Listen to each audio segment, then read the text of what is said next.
Good morning, students. How are you all? I hope that all of you will be staying safe during this pandemic. اللہ تعالیٰ جلد از جلد اس وبا کو ہمارے ملک سے دور کر دے اور تمام مسلمانوں کو اپنی حفظ و امان میں رکھیں. Good morning, students. I hope that all of you will be staying safe during this pandemic. اللہ تعالیٰ سے روز شب یہی دعا ہے کہ یہ وبا جلد از جلد ختم ہو جائے اور ہم بہت جلد اپنی نارمل روٹین ریزیوم کریں. Today we are going to study about a short story, The Yellow Wallpaper, written by Charlotte Perkins Gilman. Okay, before going for the summary of the story, let's have a look at the life history and works of the author Charlotte Perkins Gilman. Yellow Wallpaper کی جو writer ہیں, she is Charlotte Perkins Gilman and she was born on July 3rd, 1860. 3 جولائی 1860 کو ان کی پیدائش ہوئی and she died on گلمن جو ہیں she was born on July 3rd, 1860. 3 جولائی 1860 کو پیدا ہوئیں. She was daughter of writer father. ان کے جو فادر تھے وہ ایک رائٹر تھے and mother was a librarian. Abandoned by her father soon after her birth. ان کی پیدائش کے کچھ عرصے بعد ہی ان کے والد نے انہیں چھوڑ دیا. She lived in poverty with mother moving from place to place. بہت غربت کے زمانے میں انہوں نے پرورش پائی اور اپنی مدر کے ساتھ ایک جگہ سے دوسری جگہ شفٹ ہوتی رہیں. She had little education until the age of 15. 15 سال تک ان کی جو ہے تعلیم بہت معمولی تھی. She had 4 years of school before 15. 15 سال کی عمر تک پہنچنے پہ انہوں نے صرف 4 سال اسکول میں گزارے تھے, یعنی she was unable to complete her education. She married to Charles Walter in 1884. 1884 میں ان کی شادی ہوئی. She had a daughter Catherine Beecher. ان کی ایک بیٹی تھی جس کا نام کیتھرین بیچر تھا. onset of postpartum depression اور postpartum depression کی جو ہے وہ پیشنٹ بن گئی تھی after the birth of her daughter. She was prescribed. Let's have a look at the biography of the author Charlotte Perkins Gilman. Charlotte Perkins Gilman, her original name was Charlotte Anna Perkins Gilman, جیسے کہ آپ یہاں slide پہ دیکھ سکتے ہیں. She was born on the 3rd of July, 1860 in Hartford. Daughter of Frederick Beecher Perkins and Mary Westcott Gilmans. والد کا نام فریڈرک تھا اور مدر کا نام میری ویسٹکوٹ تھا. اوکے جی, Charlotte was an American writer, economist and lecturer. Economist تھیں, ماہر معاشیات تھیں, لیکچرر تھیں اور رائٹنگس بھی کرتی تھیں. She was a pioneer of the feminist movement. Feminist movement جب لانچ ہوئی تو اس کے بانیوں میں سے ایک تھیں. She was a pioneer. Pioneers مین بانیوں میں سے ایک تھیں. Even though she refuse to call ہر سیلف اے فیمنسٹ, although وہ اپنے آپ کو فیمنسٹ کہلوانا پسند نہیں کرتی تھیں. as she refused this کہ she is a feminist. Charlotte goal was for women's suffrage. Basically ان کی زندگی کا جو بنیادی مقصد تھا وہ یہی تھا کہ وہ خواتین کی سفرنگس کے بارے میں انہیں اویئر کرنا چاہتی تھیں اور خواتین کو ایکول رائٹس دلوانا چاہتی تھیں. and she worked a lot for the women's suffrage. She was better known as the author of The Yellow Wallpaper, her own personal story on how she dealt with a severe depression. Yellow Wallpaper جو ان کی writing ہے, as we have seen that Charlotte has been one of the pioneers of the feminist movements in America. کہ امریکہ میں جتنی بھی feminist movements launch ہوئیں تو اس میں چارلٹ نے بانی کے طور پہ کام کیا.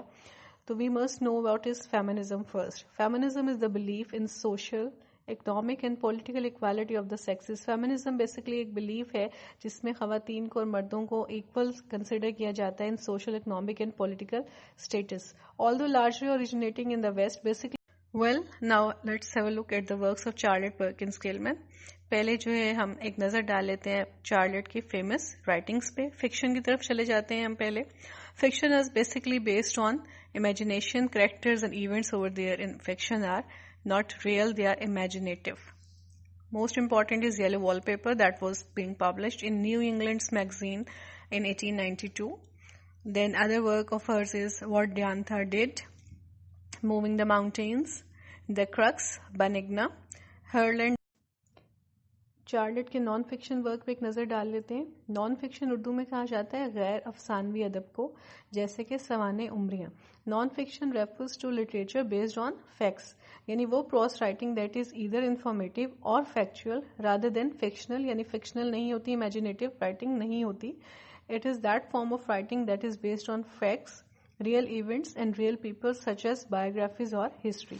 نان فکشن میں موسٹ فیمس جو ان کا ورک تھا that was about women and economics. That is the study of the economic relations between men and women as a factor in social evolution. جیسا کہ ہم نے پہلے بھی پڑھا ہے کہ women in economics کی جو ان کی writing تھی that was being considered as a classic in English literature for women rights and that was the most selling book of hers. اس کے بعد ہم Now let's have a look at some of her most famous and well-known works. مشہور ادبی تصنیفات جو ہیں چارلٹ کی، ان کے اوپر ایک نظر ڈال لیتے ہیں. These include The Forerunner, her own paper journal, ان کا اپنا پیپر جرنل تھا. دا یلو وال پیپر، جس کی اسٹوری ابھی ہم آگے پڑھنے جا رہے ہیں، that is basically the story of the beginning of her breakdown, ان کے بریک ڈاؤن کی کہانی ہے ابتدا کی. The giant wisteria, that is the story of a women in the middle of a breakdown, ایک ایسی عورت کی کہانی ہے جو اپنے بریک ڈاؤن کے مڈل میں تھی. In this our world a book of poetry of life, شاعری کی کتاب ہے زندگی کے متعلق. Women and economics, relating women economics and the power they hold. Herland, utopian civilization built and occupied only by women, ایک ایسی سویلائزیشن جو اون کی جاتی ہے صرف خواتین کی اینڈ سے. Concerning children, that is a book about raising children through encouragement to think, کہ بچوں کو ایسے پروان چڑھایا جائے کہ ان کو انکریج کیا جائے کہ سوچنا کیسے ہے، جب وہ سوچنا سیکھیں گے تو they can stand for them selves. Gilman was highly regarded as a leader in women's movement from 1900 to 1920. خواتین کے حقوق کی جو تحریک چلی تھی 1900 سے 1920، اس میں انہیں بہت زیادہ امپورٹنس دی گئی، and she was highly considered as a leader in women's movement at that time. Gilman wanted women to gain power. وہ چاہتی تھی کہ خواتین کو طاقت اور اختیارات ملیں. She wanted to teach women how to think. وہ چاہتی تھی کہ وہ عورتوں کو بتائیں کہ سوچا کیسے جا سکتا ہے، عورتیں اپنی سوچ کو بہتر کیسے کر سکتی ہیں. How they can focus and study to find their own power. She wanted them to really know what kind of power they held as. چارلٹ پرکن گلمنس کو 1932 میں پتہ چلا کہ she had incurable breast cancer. Incurable means جس کا کوئی cure نہ ہو، کہ اس کو علاج مرض کینسر تھا، بریسٹ کینسر کی پیشنٹ تھیں وہ، اور اس زمانے میں کینسر کا علاج جو ہے دریافت بھی نہیں ہوا تھا. As an advocate for the right to die, Gilman committed suicide on August 17, 1935 by taking an overdose of chloroform. She chose chloroform over cancer as her autobiography and suicide note stated. ان کا جو آٹوبایوگرافی ہے اور suicide note ہے وہ state کرتا ہے کہ انہوں نے کینسر سے سسک کے زندگی ختم کرنے کے بجائے کلوروفارم سے خودکشی کرنے کو ترجیح دی، کیونکہ وہ ایریاں رگڑ رگڑ کے مرنا نہیں چاہتی تھیں. During her life Gilman published a huge volume of work. Gilman نے بہت زیادہ رائٹنگس کی ہیں اور ان کی بہت زیادہ چیزیں پبلش بھی ہوئیں. Much of which is unavailable to the modern reader. Modern reader کے پاس ان کی جو ہے رائٹنگس ہیں وہ اویلیبل نہیں ہیں. Much of her work is beginning to be recognized as important and republished. She was an incredibly influential and ahead of her time woman. وہ اپنے زمانے کی ایک بہت عظیم خاتون تھیں and she was incredibly influential، یعنی ان کا بہت strong influence تھا and she deserves to be recognized more. She deserves more recognition. Okay جی، جب ہم یلو وال پیپر کی سمری پڑھتے ہیں تو اس کی سیٹنگ ہوئی تھی جی وکٹورین ایرا میں. That was late 1880s. Queen Victoria کا دور حکومت تھا. That was from 1819 to 1901. 1819 سے 1901 تک جو کوئین وکٹوریا کا دور تھا اس کے زمانے میں یہ کہانی لکھی گئی. اس زمانے میں خواتین کا کیا کردار ہوتا تھا کہ they have to play the role of wife and mother. They could not vote اور اون پراپرٹی. خواتین اس زمانے میں امریکہ میں ووٹ کاسٹ نہیں کر سکتی. ویل چارلٹ پرکنس گلمن جو ہیں، she was not a typical Victorian lady. Victorian era کی عام خاتون نہیں تھیں. She was an extraordinary women. Gilman believed in women's right. Gilman جو ہیں عورتوں کے حقوق پہ بہت زیادہ یقین رکھتی تھیں. She wants them to have the freedom of speech. انہیں آزادی رائے کا حق دلوانا چاہتی تھیں. Her own experiences were similar to those of the yellow wallpaper narrator. ان کی زندگی کے بہت سے جو تجربات ہیں وہ یلو وال پیپر کی جو نریٹر ہے اس کے ساتھ سملیرٹی رکھتے ہیں. اس لیے جو ہے یہ کہا جاتا ہے کہ یلو وال پیپر جو اسٹوری ہے بیسکلی گلمن کی اپنی لائف ہسٹری کے بارے میں ہے. Gilman believe that women must exercise their intellect or go made. گلمن جو ہے یقین رکھتی تھی خواتین. Now let's have a look at the short summary of the story. Story میں ہمیں 3 میجر کریکٹرز نظر آتے ہیں. The narrator جو اسٹوری نریٹ کر رہی ہیں یہاں پہ, and she is suffering from postpartum depression because she has given birth to a daughter, اور اس کے بعد وہ postpartum depression کا شکار ہو گئی ہیں, اعصابی دباؤ کا شکار ہیں. Her husband who is a physician and is a very caring and loving man, لیکن وہ بہت ریئلسٹک اپروچ رکھتے ہیں. He doesn't live in imagination, اور ان کے ہسبینڈ کا نام یہاں پہ جان ہے. And the last character is of Jenny. She is working as a housekeeper and she is the sister of John. Narrator نے جو ہے کیونکہ ابھی she has recently given birth to a baby, so she is suffering from postpartum depression. تو اس زمانے میں Victorian age میں جو ڈاکٹرز تھے امریکن، وہ جو ہے پوسٹ پارٹم ڈپریشن کا جو علاج تھا وہ صرف ریسٹ کو قرار دیتے تھے.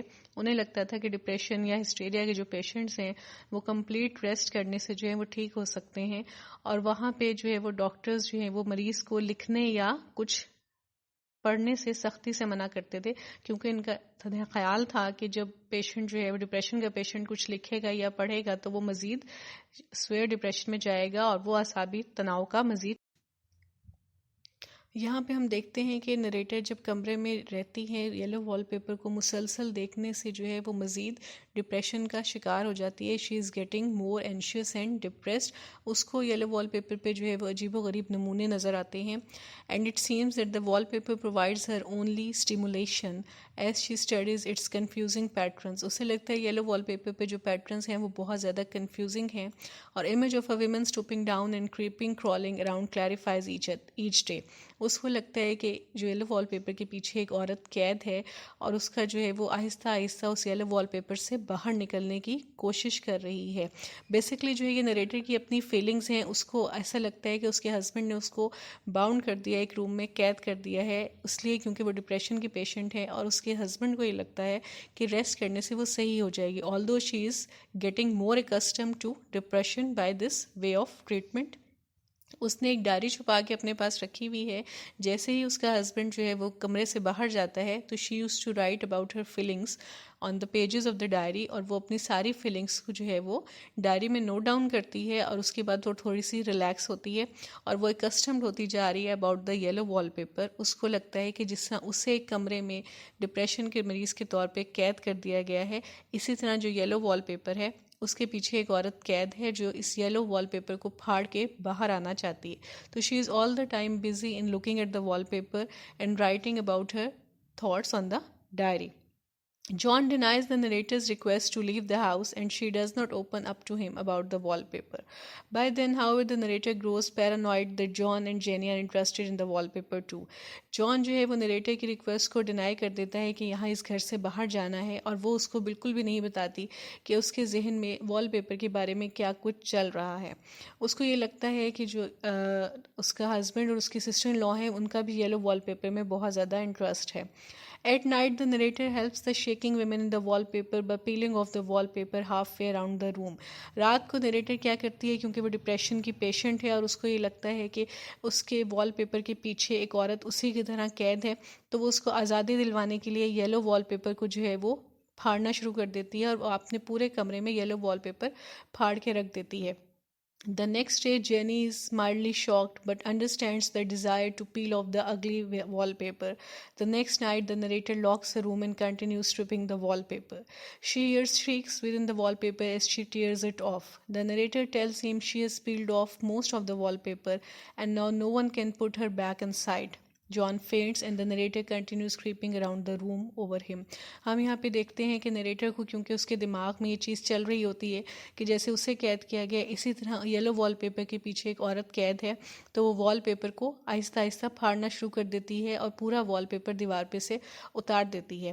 اور جب جان کمرے میں آتا ہے تو وہ اس کو بتاتی ہے کہ اس کو یلو وال پیپر کو جب وہ پھاڑ رہی تھی تو اس کے پیچھے سے اسے قیدی عورت کی چیخیں سنائی دے رہی تھی، اس لیے اس نے سارا یلو وال پیپر پھاڑ دیا. اور اب وہ اپنے ہسبینڈ کو بتاتی ہے کہ اس نے جو ہے اب اس عورت کو کوئی بھی بندہ وال پیپر کے پیچھے قید نہیں کر سکتا. بیسکلی ہم یہ دیکھتے ہیں کہ وہ اپنی ہی فیلنگز جو اپنے ہسبینڈ سے شیئر کر رہی ہوتی ہے، جیسے اس کو فیل ہو رہا ہوتا ہے کہ وہ قید ہو گئی ہے، تو اس نے اپنے آپ کو ایزیوم کر لیا as a character behind the yellow wall paper.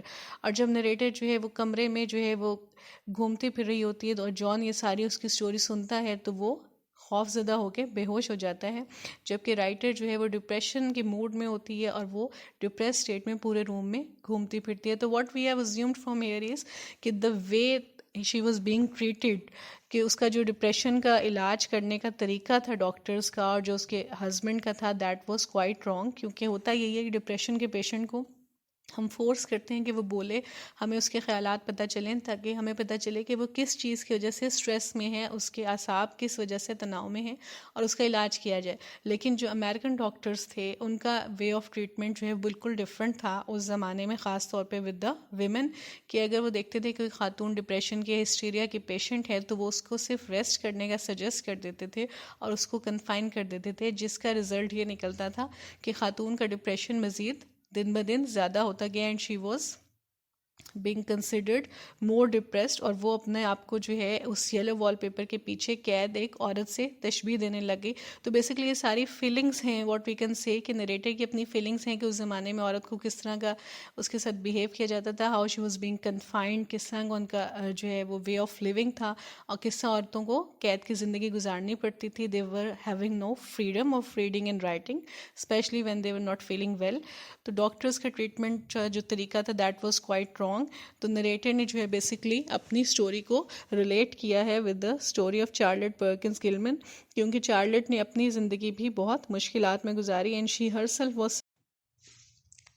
Now at the end we can see that the story reflects on the author's life. We can see that the narrator wanted to write something but she couldn't due to her husband's objection. ہم دیکھتے ہیں کہ narrator جو ہے وہ اپنے خیالات کو ڈائری پہ جو ہے وہ لکھنا چاہتی تھی, لیکن وہ اپنے خیالات کو الفاظ کا روپ اس وجہ سے نہیں دے پاتی تھی کیونکہ ان کے ہسبینڈ کو اس چیز پہ اعتراض تھا, and he wanted her to take rest only. Either her husband cares for his wife very much and wants her to recover fully, or that he is very controlling due to his male instincts. اب یہاں پہ جو شوہر کا کردار ہے اس کو بھی ہم دو مختلف زاویوں سے دیکھ سکتے ہیں. پازیٹیولی اگر ہم دیکھیں تو ہمیں لگتا ہے کہ ہسبینڈ جو ہے بہت زیادہ اپنی مسز کا خیال رکھتے تھے اور وہ چاہتے تھے کہ وہ بہت جلدی ٹھیک ہو جائیں. That's why he has asked her not to do anything especially reading اور writing and just take rest, اور that he is very controlling due to his male instincts. اور ہم یہ بھی کہہ سکتے ہیں کہ جو وکٹورین ایرا کا جو ہم نے پڑھا ہے وکٹورین ایرا کے بارے میں, کہ اس زمانے میں ہسبینڈس کا جو بیہیویئر تھا وہ بہت کنٹرولنگ اور ڈومینیٹنگ تھا.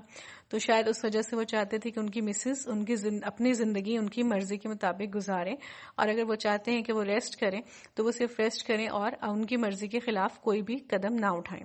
سو we can see over here کہ